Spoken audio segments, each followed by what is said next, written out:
Hello, hello les amis cancer, ascendant cancer, signe lunaire en cancer, bienvenue pour cette guidance. Aujourd'hui nous regardons quelle est la bonne surprise qui vous accompagnera en janvier 2023. Alors bien sûr ça peut parler à certains cancers dès à présent et parler à d'autres à la fin du mois de janvier, donc n'hésitez pas à revenir sur ce tirage si toutefois il ne vous parlait pas immédiatement. Je vous souhaite à tous de très très belles fins de fin d'année. Je vous souhaite vraiment le meilleur auprès des gens qui vous sont proches, des gens que vous aimez, qui vous aiment. Que cette fin d'année soit baignée de bonheur. Voilà. Je vous souhaite en tout cas le meilleur. Je vous rappelle que c'est un tirage général qui ne va pas parler à tous les cancers de la même façon, donc prenez bien ces messages avec beaucoup de discernement, ne prenez que ce qui vibre avec ce que vous vivez, je vais vous proposer plein d'interprétations, ne prenez que ce qui vous parle, là, bien entendu. N'hésitez pas à adapter mon vocabulaire à votre situation. Je vous recommande comme d'habitude de regarder la vidéo de votre signe ascendant et de votre signe lunaire pour avoir des compléments d'informations et pourquoi pas recevoir un autre message. Dans la barre d'infos, juste en dessous, vous trouverez mon adresse email si vous désirez des renseignements pour les tirages personnalisés. Vous trouverez également différents liens qui vous mèneront vers les guidances que j'ai effectuées pour votre signe. La guidance professionnelle de décembre, la guidance sentimentale de décembre, toutes les guidances, mais aussi la guidance 2023 pour connaître les énergies qui vous accompagneront pendant les 6 premiers mois. Vous trouverez le lien.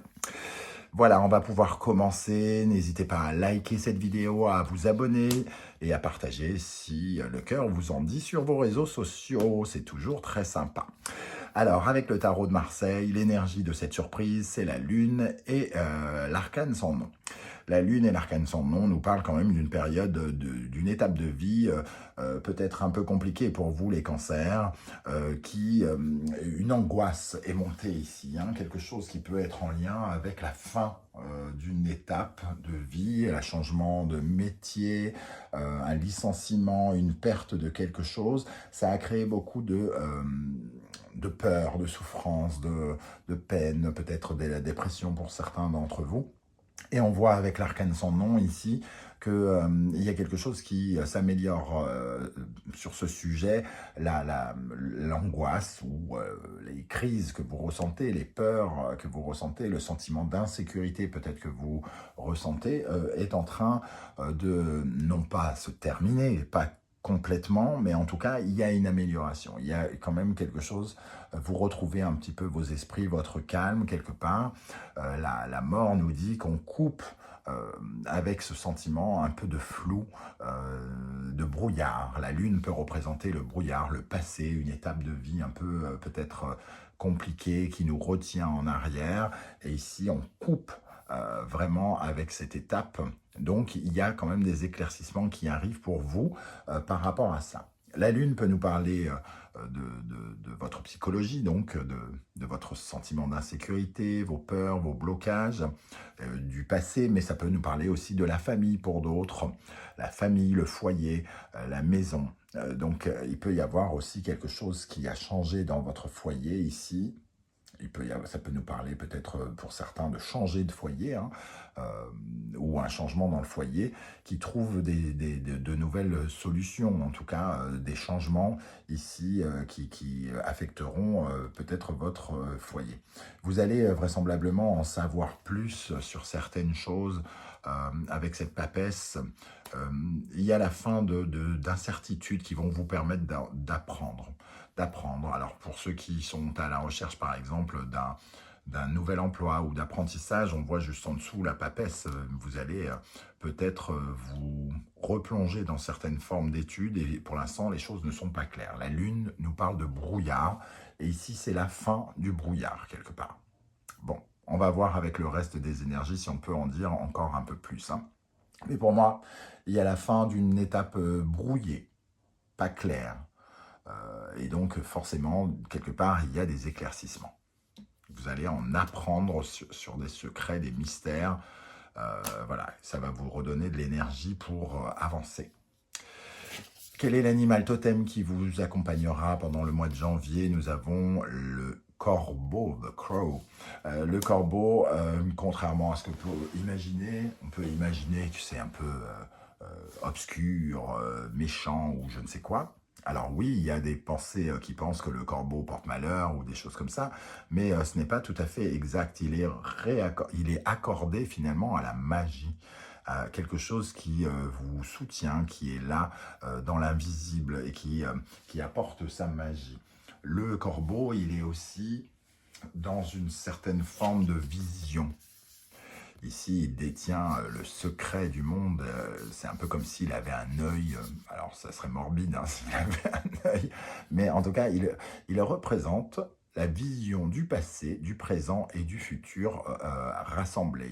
Il a une sorte de projection possible. Il offre une projection parce qu'il connaît finalement les étapes. Il ressent toutes les étapes de notre vie. Donc, il y a cette magie qui nous emmène à pouvoir enfin peut-être nous projeter davantage, une certaine forme de soutien invisible ici qui nous permet de voir de quoi on a besoin et comment l'obtenir. Hein. Voilà, il y a quelque chose de magique, une dimension magique. Avec le symbolon, nous avons l'énergie de la Vierge ici, de la Balance, Mercure et Vénus. Alors, la Vierge, c'est le secteur de la santé, et le secteur du quotidien, du travail, hein, la plupart du temps. Donc on parlait éventuellement de déprime ici ou de santé un peu obscure, d'inquiétude ou quelque chose comme ça. Et la balance va nous parler de rééquilibrer des choses, d'être un peu plus dans la justesse. Donc on va rééquilibrer quelque chose dans dans la santé, déjà dans un premier temps. La deuxième notion de cette carte, la balance, c'est le relationnel. Donc la relationnelle dans le travail, peut-être que certains vivaient une période obscure, un peu nocive dans leur boulot, peu clair. Et ici, peut-être qu'on va y voir plus clair dans nos relations et peut-être soigner certaines relations dans le domaine professionnel. La dernière notion, c'est que la balance, ça représente la justice liée au quotidien, au travail. Donc ceux qui s'inquiètent pour des décisions de justice ici avec la lune et cette mort qui nous dit qu'il y a un changement d'état, peut-être peuvent avoir des nouvelles de cette justice ici qui éclairent quelque chose par rapport à une quête ou une requête que vous avez fait par rapport à une situation notamment professionnelle. Je parlais que ça peut être une période de licenciement, de fin de mission ou de quelque chose de pas clair dans le travail ici. Et on voit que la justice ou quelque chose qui vient rééquilibrer en tout cas la vie professionnelle peut intervenir pendant le mois de janvier. La deuxième énergie, nous avons le cancer ici, donc votre propre signe, le bélier, la lune et Mars.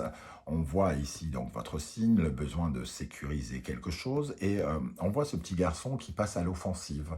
L'offensive, Mars, Bélier, qui s'affirme, hein, qui montre qui il est. Et avec ce cancer ici, avec votre signe, on voit que vous vous affirmez davantage, que vous exprimez une certaine forme de colère et que vous passez à l'offensive, à l'attaque.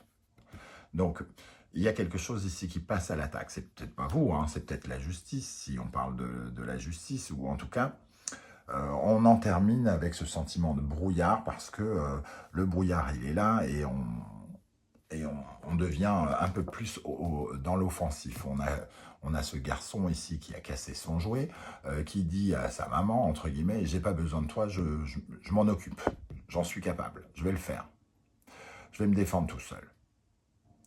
Et il veut exprimer quelque part sa colère et il veut aussi exprimer le besoin, non pas de rester dans le confort de sa sécurité, mais de prendre quelque part un risque dans de la nouveauté en prenant de nouvelles initiatives. Donc, je ne sais pas comment ça va vous parler, mais voilà, vous avez envie d'aller de l'avant. Vous avez envie d'activer quelque chose, de mettre en œuvre quelque chose ici. Hein. Avec Mars, c'est vraiment à l'attaque, hein. On fonce. Avec l'oracle des miroirs, nous avons instabilité qui nous parle de cette lune, hein, l'instabilité physique, émotionnelle, intellectuelle, le fait d'avoir des doutes, d'être pas bien, d'avoir une santé peut-être un peu plus fragile. Nous avons parole et nous avons compromis. Bon, ici il y a quelque chose qui n'était pas clair, qui était instable. Soit votre santé, soit une situation, quelque chose qui en tout cas, n'évoluez pas de façon sereine, ou ne vous permettez pas d'évoluer de façon sereine. Mais on voit que la parole ici, elle va vers un compromis. Il y a des communications, des discussions ici pour obtenir une négociation, une conciliation. Hein, c'est les mots qui sont notés sur cette carte, mais voilà, trouver un accord, trouver un compromis ici. Donc, c'est aussi pour cela peut-être que vous manquiez de certitude et que vous étiez dans le doute, dans l'inquiétude, parce que les choses n'étaient pas claires et que vous cherchiez à vous mettre d'accord avec quelqu'un ou quelque chose. La parole, on s'exprime, on exprime, ou quelqu'un exprime ici des pensées, on exprime peut-être cette instabilité et on essaye aussi peut-être de justifier quelque chose par rapport à cette instabilité pour obtenir quelque chose. Le compromis, on voit bien ces deux mains qui se serrent, il peut y avoir des réponses. Hein, avec cette notion de compromis, on retrouve la notion de justice ici pour certains d'entre vous. Donc il peut y avoir des décisions de justice ou quelque chose d'administratif ou juridique qui va en votre faveur et qui permet de clôturer un petit peu, en partie au minimum, cette instabilité. Donc c'est le début quand même de quelque chose qui referme certaines inquiétudes, qui éloigne certaines inquiétudes, parce que refermer des inquiétudes, c'est pas des portes, hein, mais voilà. Ok, alors avec le Wandering Tarot, au centre, nous avons la reine de denier, l'indépendance, la valeur, le fait de prendre soin de soi, de penser à sa valeur, mais aussi à l'argent. Hein. Il y a une notion d'argent ici pour certains, d'obtenir quelque chose que l'on veut, hein, d'être capable de se sécuriser et de sécuriser son clan ici. Donc, avoir les moyens de ressentir le fait de se sentir en sécurité, indépendant, autonome, fort et puissant. Alors, avec cela, nous avons l'énergie du cavalier de coupe, le 10 de coupe, le pendu, le 9 de denier, le 4 de denier, ah, il y en a deux là, le 6 d'épée et le 3 de bâton, la tour, le valet de denier. Alors, vous entrez ici avec beaucoup d'espoir, en quête de... Vous êtes en quête d'émotion, de satisfaction, en quête aussi de messages, puisque ça peut nous parler justement d'obtenir de bonnes nouvelles. Hein. Le cavalier de coupe, il nous apporte finalement quelque chose. Donc on attend qu'on nous apporte quelque chose, et qu'on nous apporte de la joie, le 10 de coupe. On attend de ça, parce qu'on est en transition et qu'on a besoin de pouvoir se projeter. Le 6 d'épée, c'est quand on quitte quelque chose qui ne fonctionne plus, voilà, et qu'on on part en transition. Et le 3 de bâton, c'est quand on a besoin de se projeter. Donc, en fait, on quitte le rivage, on voit ce bateau qui quitte le rivage, on va traverser la mer, mais on voit ce qu'on quitte, c'est-à-dire la terre qui est derrière nous, mais on ne voit pas encore celle que l'on va atteindre. Et justement, le 3 de bâton, lui, il a besoin de regarder avec ses jumelles pour regarder l'endroit où on a envie d'aller.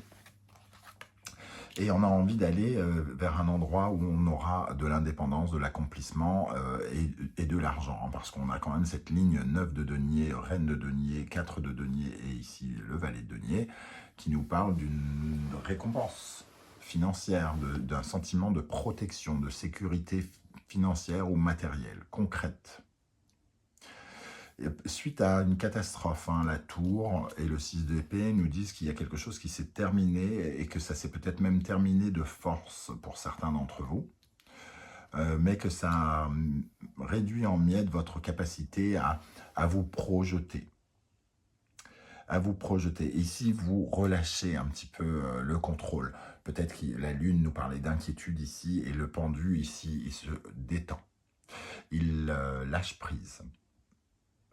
parce que finalement, il a peut-être le début d'une victoire financière ici. Si vous attendez des réponses financières, on peut voir avec le 4 denier qu'il se passe quelque chose, et avec le valet de denier ici, on a les moyens de pouvoir s'investir enfin d'une nouvelle façon, s'investir pour apprendre concrètement quelque chose et avancer concrètement dans la vie d'une nouvelle manière. Le valet de denier, ça nous parle aussi d'apprentissage pour certains, hein. J'en parlais avec la dame, la papesse qui est cachée juste en dessous. Donc on voit en tout cas une progression ici matérielle, quelque chose qui vous emmène, soit qui vous permet de gagner de l'argent, soit quelque chose qui vous apporte beaucoup plus de sécurité.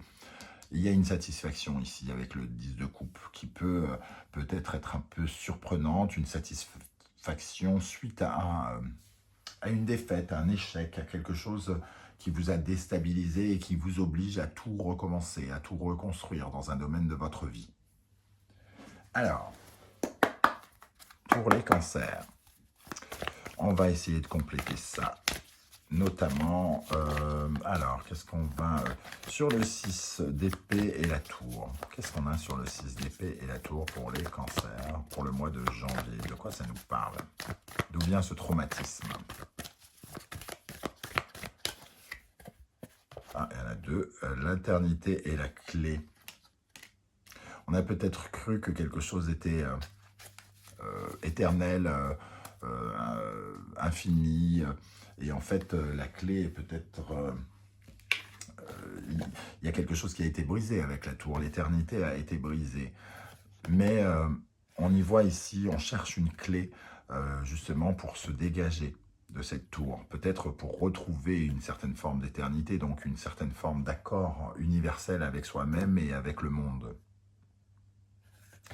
On cherche des solutions, en tout cas, pour reconstruire quelque chose, dans une certaine forme d'infinie sécurité. Repartir en arrière. Oméga, c'est la dernière, du moins en arrière, non, pas en arrière, de terminer quelque chose, hein, de clôturer quelque chose avec Oméga, qui est la dernière lettre de l'alphabet grec. Qu'est-ce qu'on a avec ce 4 de denier? Avec le 4 de denier.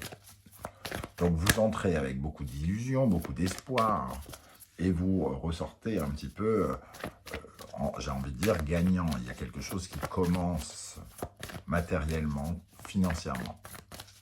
Donc qu'est-ce qu'on a sur le 4 de denier pour les cancers?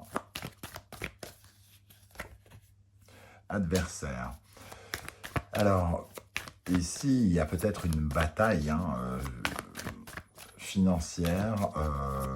D'ailleurs, on voit avec le compromis, il y a peut-être quelque chose qui est en train de se négocier et qui peut être, en termes de sécurité, d'argent, quelque chose de concret. On demande quelque chose de concret, par exemple, à son employeur, et on cherche un compromis à négocier et à avoir un accord. Qu'est-ce qu'on a avec le 4 de denier et l'adversaire? Alpha. Recommencer quelque chose. Recommencer quelque chose. Et derrière, on a les doutes, les inquiétudes dont on parlait, pour justement soustraire ces inquiétudes, ce pendu ici, lâcher prise. Il y a le début de quelque chose de financier, le début d'une négociation, d'un compromis qui commence véritablement en janvier. Peut-être une certaine forme de victoire. Alors avec le valet de denier, qu'est-ce qu'on a avec le valet de denier? On a des nouvelles. On a des nouvelles, des messages qu'on retrouvait ici avec la parole. Donc on a des nouvelles, une offre, peut-être une proposition financière ici avec le papyrus. Papyrus, ça peut être officiel, hein, qui nous parle d'une signature aussi, quelque chose à signer, un protocole d'accord financier ou concret. Ça peut nous parler pour certains d'un véritable contrat aussi, hein. Bon. Voilà les amis, Cancer, je ne sais pas comment ça va vous parler, n'hésitez pas, en tout cas c'est sans doute le moment pour vous de commenter, pour me dire justement comment ça a vibré pour vous. N'hésitez pas à me dire cela et j'aurai plaisir à vous lire et à vous répondre, hein, comme je le fais à chaque fois. On se donne rendez-vous bientôt pour de nouvelles guidances. En attendant, prenez soin de vous, merci d'être là et surtout passez de très très bonnes fêtes de fin d'année. À très bientôt, ciao ciao.